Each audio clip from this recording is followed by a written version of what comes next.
Hi there, Laura Donnelly with day 228 of Strange and Interesting Times. Today I wanted to talk about the image of the phoenix and how when we choose to approach our lives with that energy of discovery and curiosity, which is what happens when you explore ease as, how easily can I do this activity? What happens to the ease in my system when I think about doing X? The whole thing in our bodies is so we have habits, and when we release our habits, it's like we're like a phoenix flying up into space, free from these energies and ideas that hold us down. And so, how do you do that? Well, one day, every day, you can do the cycle, which I've done here a number of times, and which I'll probably do again before too long. And that kind of sets your system up to be aware of ease. We are often aware of pain and tension in our bodies because we are kind of geared to see a problem and solve it.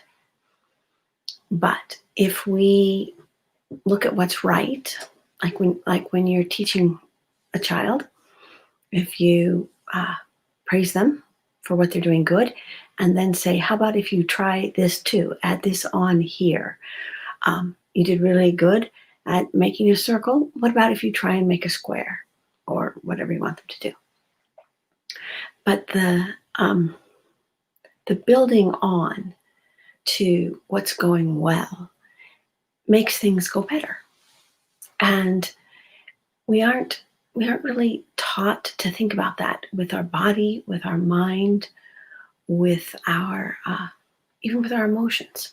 We can feel carried away by our emotions, but we can also just let our emotions wash over us, and we can stay easily amidst all of the feelings, which are kind of like a river of feelings, and feel them and let them pass through us, but not get carried away by them.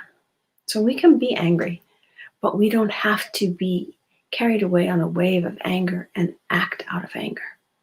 So this is really freeing, to have a situation where normally in the past you might have responded with anger, and you feel the anger come up and you say, wow, that's interesting.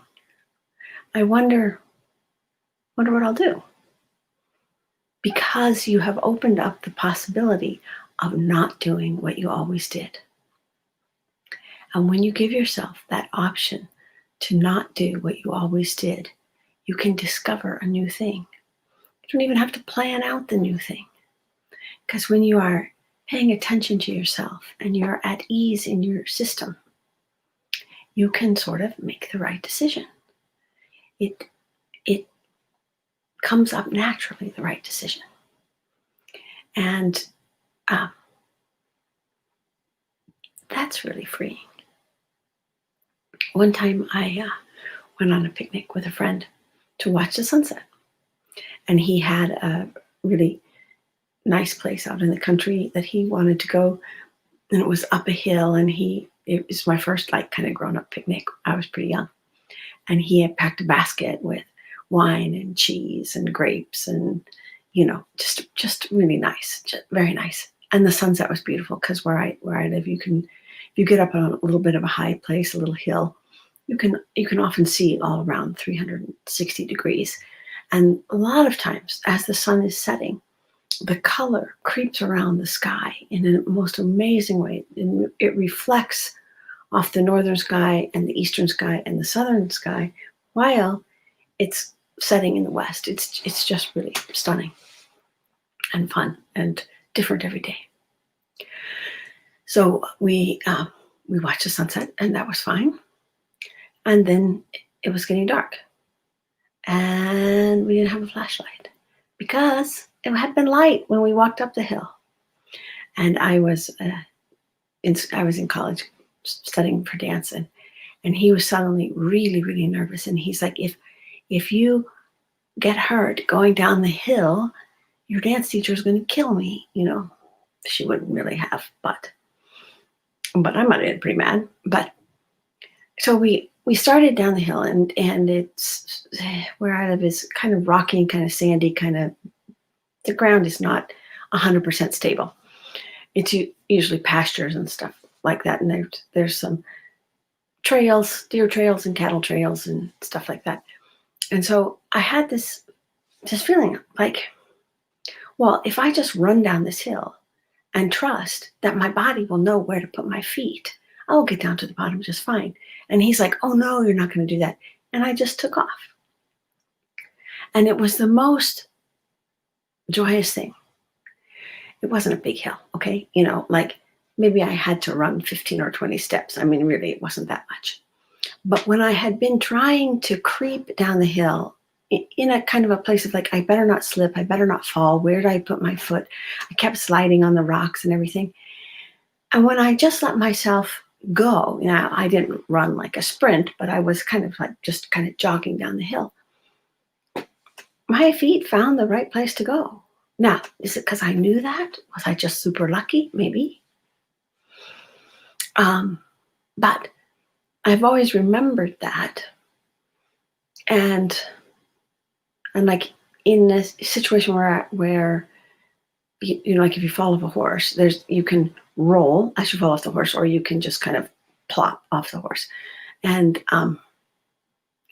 in those situations, if I trust my body when something is out of my control, it makes really good decisions for me. And so this not doing the habitual thing, like the habitual thing was to be careful in that situation of the sunset without the flashlight. And now I always carry a flashlight. It's funny, these things happen to you and they change your life, and you say, it's always good to be prepared. So I will have a flashlight, even though, most of my life is spent in the daylight. But a flashlight is handy. So letting go of habits it can sometimes feel like a hard job and a lot of work. But if we shift slightly to the side and we think of each activity that we do as an exploration, and that we're going to discover something, and we're curious. So like pick something that you do a lot, like pick up your cell phone. Probably you pick up your cell phone 100 times a day. And you probably have a lot of habits, maybe right hand, left hand.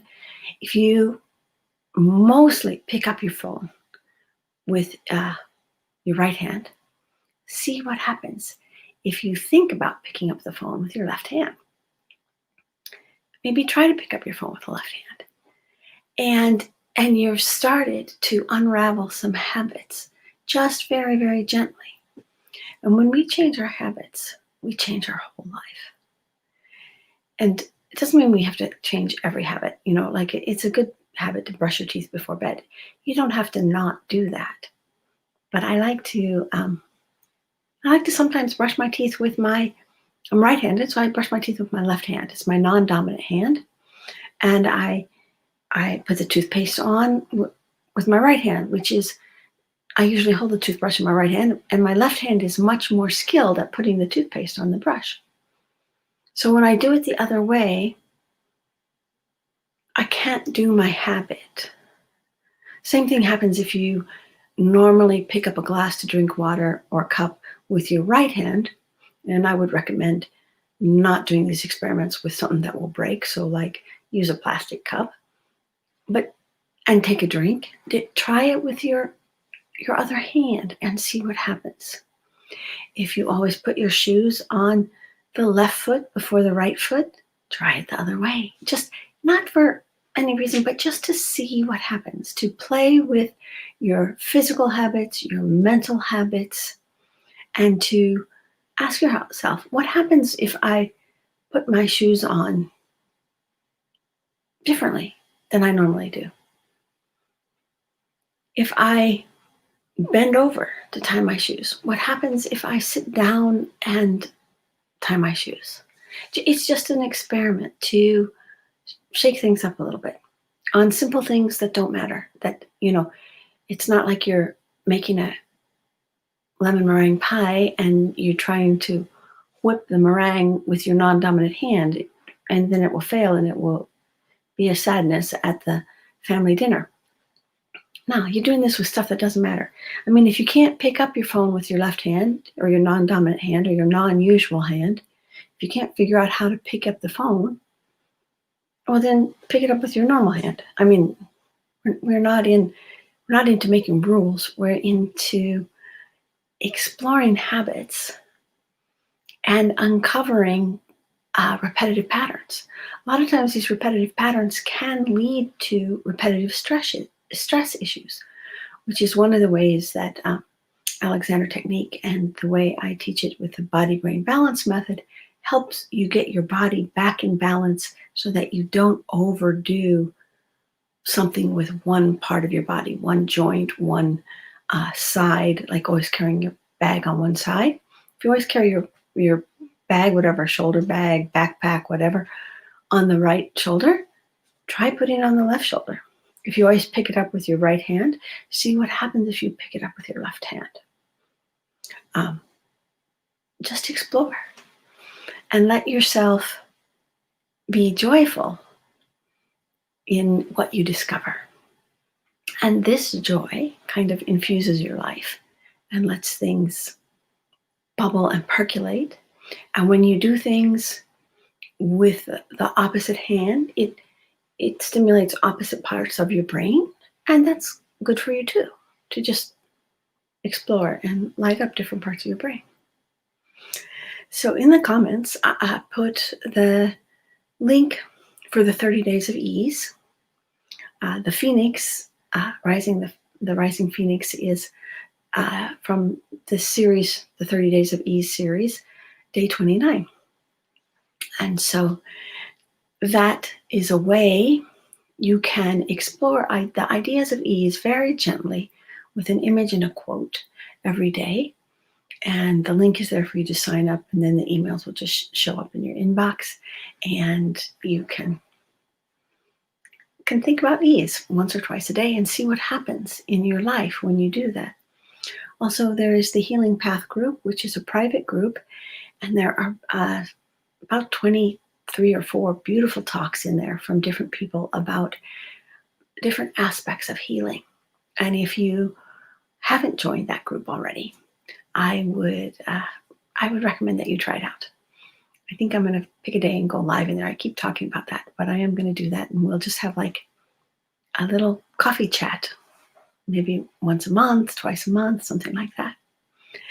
And I have some more guests are lined up to come and speak, and all kinds of topics: meditation, breath work, dream work, nutrition. What else? Just all kinds of good stuff. I think I'll have some people who will be able to come in the new year who are going to talk about yoga, and my friend from Paris is going to come and talk about his approach to the Alexander technique. So there's just a lot of really good information there that you can use however seems most beneficial for you. So I would recommend that. I think that on day 230 will be my last day of doing daily Strange and Interesting Times, but we can stay in touch. And I will probably do a weekly one, and the Healing Path shows will show up like they have been showing up when the guests are available and at the time that it works for them. And I'm always available via email or messenger if you have thoughts or questions. And I'll see you tomorrow for day 229. Take care.